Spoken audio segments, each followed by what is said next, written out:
Miss Kitty? You didn't even know. Hello, Americans and other friends and subscribers around the world. We're back again. I just think it's so cute when Miss Kitty's out doing the packages. This is, you know, the way we live and everything is, I guess we're kind of a tailgate talk on a table. But, the way we, live our lives and everything, you know, and I've said in past videos, man, the way we live is, I don't think you could live, other than if you lived in a teepee, man, you really couldn't live any closer to the earth than we do. And we spend, man, I don't know, man, other than, even in the winter, we're out here a lot. Yeah. But, man, once the weather gets like this, man, it's amazing today. A little bit of a breeze from the north, but, so, I mean, everything we do, you know, our cooking, everything moves to outside completely. You know, that's when the weather's like this, you know, until it really starts, the sun really starts blaring down, is, man, I enjoy, you know, pounding the knives out here. Of course, I do use electric sanders and stuff on making the handles and stuff like that, just to speed up so that I can keep the prices down. Because I said, if we did the whole thing by hand sanding, you know, man, they couldn't. There's no way I could be selling them for the prices we sell them. Or make enough. Oh yeah, or make enough, right? And then we've a lot of our friends and Lonnie, you know, saying something on there about ordering ones for gifts for Christmas and stuff like that. You know, Christmas time is always a real busy time with our knives and everything, man. So if you're planning on, you know, getting them for gifts and stuff, man, the sooner the better. Yeah. Because, man, we get just swamped, man. About it usually starts about the middle of October, October, 1st of November. You know, and like the knife sets and stuff on a pre-order, I think we got a 30-day. Is that what we put in there? 30 days? Yeah, and sometimes it takes a little bit longer. Because matching, and I've got that set that I just actually went back and did another, because the hacker, because the hacker is a bigger chunk of metal and a bigger chunk of wood, you know, because it's a bigger knife than the other 5. And the one I got, she don't want her name said, but it's done, man. I've got to do the final, I've got to finish my final sand, and then like I said, I just remade, which the other hacker I made is okay, you know, and it'll end up being, when I go back and finish it, it'll be on eBay, you know, later.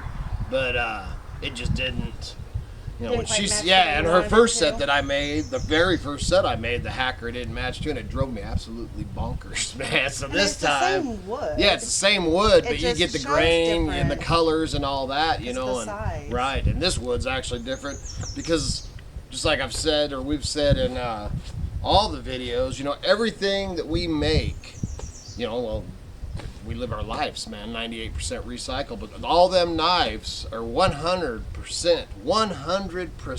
from recycled and reclaimed materials. You know, man, I get them everything from, the blades come from, I got a bunch of bandsaw blades from the mill. I pick up, you know, old, good quality steel, different kitchen knives, and I mean, just wherever, you know, man, anything, you know, as long as, and I try to use, you know, only good quality steel and good quality stainless, because the carving knives most of the time they're stainless steel, and they hold a good, you know, and I learned a trick that I don't let out on sharpening stainless from an old timer knife, old timer knife maker. That stainless is there's an art to getting it to get sharp and hold the edge. What else, Miss Kitty? I've got some. And then she's out here, so I make knives, and then she's out here using whatever this is, Fiskars. Yeah, but see, this one I've had a heck of a time. I've actually made her. We ended up selling them, but the flex for her doing her boxes. Yeah, the thinness of it when you're cutting large, pieces of cardboard. the thinner the knife is, the thinner the metal is, the easier it goes for bending through. when you're cutting, especially when she's Yeah. cutting off labels and doing all her, because we use our our recycled boxes, and she showed that too, and she loves the flex. And I've made her a couple that I usually put too much backbone in them, and I can't get the flex. So I actually need to. And then not only that, it's kind of like a builder, and when we were in the construction business years ago, our house was always tore up, so knives is about the same way, man. A builder's house never gets done, and a knife maker's house, you never really get to use your own knives. Yeah. That's why I burnt my name on that other knife. Yeah, that one, so I didn't sell it, man. You get hard up, man, you gotta sell your own knife. So anyway, man, it's a beautiful day. Like I said, that knife, her knife set will be sent out. Our friend's knife set will be sent out. Might get shipped out today, if not first thing tomorrow. But I've got it. I could have brought them out. I should have probably brought them out here. But I'll do. Man, these sets, I like taking pictures of them and stuff anyway. So I'll definitely do a little video and show the. Don't let me forget to do a video and show the knife set one after we get it done. Because after I do them, I go. I put the blade, make the blades, put the blades in, shape the knife, carve the knife, handles, and the handles we do, I make them so that they're comfortable in my hand. And then after I do that, of course I rough sand them down, and then Miss Kitty takes them and makes sure that, because I got big hands, and so then she makes sure that they're comfortable in her hands too. That way they work for men or women, or big hands or small hands. And then she takes them and does the final sanding. And I put, when they go from me to her, I've put the bevel on, and they're pretty sharp. But when you put the bevel on, you end up with burrs, on the edge. And Miss Kitty's got it down to a fine art getting that final edge on it. I mean, they're razor sharp. We won't ship one out of here unless it's razor sharp. But didn't we have that one guy that one time he wanted it dull? There was she was buying them for her kids. Yeah, she was buying them for her kids, and She'd learn how to carve on wood, and she asked us to dull the blades, and that which we ended up emailing her and telling her how to do it herself, but she needed to do it herself. But I wouldn't send out a dull blade, and then also told her, because you'll cut yourself and hurt yourself worse with a dull blade than you will you're trying to use more force to cut with a dull blade, and so you're pushing harder. And if you slip, then man, and you're just getting it all crazy. If you're going light and you slip, you might nick yourself, but it's not going to be near. And every knife that we make, every knife we both test, and use. We've actually sold a couple of the.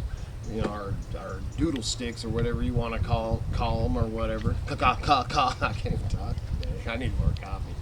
But we test every one of them, and man, that's when they come from me before they go to Miss Kitty. Like I said, they'll even have the burrs on them. But I've got to be able to pick up my stick of wood and just, man, it's got to be smooth and easy, or I'll never take it into Miss Kitty. And sometimes, not very often, but sometimes they come back to me. Usually it's late at night, so I get to go back and turn out lights and stuff like that. You want these on tonight? Yeah. Because, man, when you're doing a bevel, on the blade, man, it's real easy to get it. If you get it rounded, man, it just won't hold the edge for nothing. And then, what else? You got anything? No, I gotta get to work.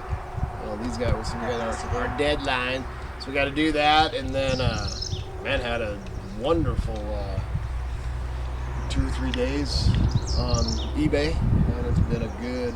Man, we did have a lump, where it slowed down, man. It's like I said, it's a roller coaster. It happens. Midweek last week, man. Man, and there's days where it's just all day nothing, and man, you sell some little small thing, and you're just like, woo, thank God. Man. Sometimes you think that you're on a list or something, a no-sell list. Don't let this guy sell anything.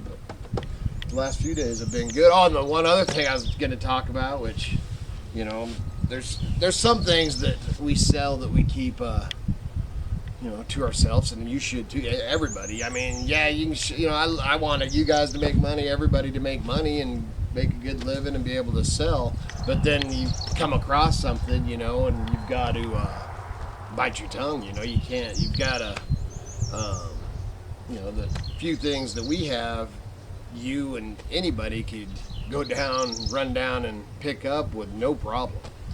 And that's just the stuff we don't want markets to get swamped on, stuff like that. But with that said, this ain't really one of those, but that green army bag that I showed that I'd bought and I wanted for myself in that video, I said I'd probably sell for $35, sold in less than 24 hours and sold for $50? Yeah. $50 plus shipping. And when I actually researched that one, and another thing after it was done, I was like, I knew I should have put that on for more money, because there was one that the measurements that they had on theirs, it was one that was sold, and the measurements they had on theirs was about a 2-inch difference. Mine was 12 by 12, and I think theirs was 12 by 14 or something. But they got what did I say, 200? $200 for it. And you did this research before you listed it? I did this research before I listed it, but it was the 2 inches difference, and then the writing. So the writing and maker and stuff like that, and theirs was different too. Mm-hmm. So then I thought, well, I'll go up a little bit, but really, and I did the best offer, and they didn't even make an offer, and they just paid the $50, which then too, you're like, oh, dude. But so do you feel like that you sold it for too less? Dang it! But I paid $5 and got $50, and after fees, I'll probably and that was $50, $49.95 plus shipping. I think shipping's $10 or $12, mm-hmm. So they paid like $60 something dollars. And we'll walk away with 40, $42, $40. Yeah. So I mean, 5 to 40, you can't rap about that. But I wanted that bag for myself. But that was well, then you should have put a higher price on. Yeah, then I'd still have it. So I'd rather have the $50 too. I'm gonna go back to work. You are? Yeah. All right. Well, can you finish this talk without you? Me? I don't know. I can't do nothing without you, Miss Key. So then, man, you just interrupted my train of thought. Threw me off. There was something else I was going to talk about. So anyway, that army bag, so that turned out good. All I know what it was is they were talking on the Cajun Pickers Show, and I'd actually said it too. It's kind of funny that a couple of days ago I was telling Michael, Kinetic Energy, that's somebody else you need to check out. He went a little crazy on a video a while back, but it was all right. I love Michael, he's awesome. But things build up, man. Sometimes you just got to vent. I got a couple of videos on here myself. But anyway, I mentioned him, and I was telling him, man, I wish you guys would do that show once a week. Well, him and Lonnie had been talking about it, and Glenn, he's busy because he's got another job. But they'd been talking about how they'd like to do it once a week. And anyway, they talked about it on that show last night. So starting this Thursday, like I said, that's my favorite picker show that there is on the internet. So you got to check them out. And they going to start doing it every Thursday night. I think it's 8 o'clock Central. I think it's 7 o'clock here Mountain Time. So got to check them out. It's awesome. But anyway, something they were talking about, because on Mondays, Lonnie Garage Picker, he does a show that where he shows what he sold over the weekend, and then usually I think on Saturday he'll show what he found. He does about 3 shows a week. And last night anyway, they were talking and on the show, and what was I going to say? Oh, they were talking about, because Lonnie doesn't like the best offer, and some other people are saying they don't like it, and then other people saying they love it. And my whole thing on the selling it, buy it now or best offer, and yeah, you get the idiots or whatever, but for the most part, man, I have had nothing but awesome experience with the best offer. To me, the best offer makes it, because if you're out doing a garage sale, or, I sold at I've been selling flea markets since I was 14 years old, man, you always got the idiots out there too. The ones that come up, man, when somebody offers me less than half, man, I just want to throw myself on the ground, man. That drives me absolutely nuts. You got something there for $100, and they come up and offer you $25. I've literally told people to get the heck out of my booth before. But that's what that buy it now or best offer, that's what it kind of reminds me of, is haggling back and forth at the swap meet or at the antique show. So in my opinion, man, I think if you're doing buy it now, you should always put the best offer. And I don't put the best offer on everything. If there's something that has been sitting or whatever, man, I'll bring the price down to what I want and I'll just leave it at that. And every once in a while, I don't use it all the time, but sometimes I'll put the reject a bid or an offer under a certain amount. But most of the time I don't. I just let them come. And I would say on my best offer, my buy it now and best offer ones, I'd say 80% of them, they just buy it anyway. So which actually, man, they end up making a little bit more than I'd take sometimes. So try that. But anyway, so there's a little tailgate and chat from a table. So you all have a wonderful day, and good Lord willing, the creeks don't rise. We'll be back again tomorrow.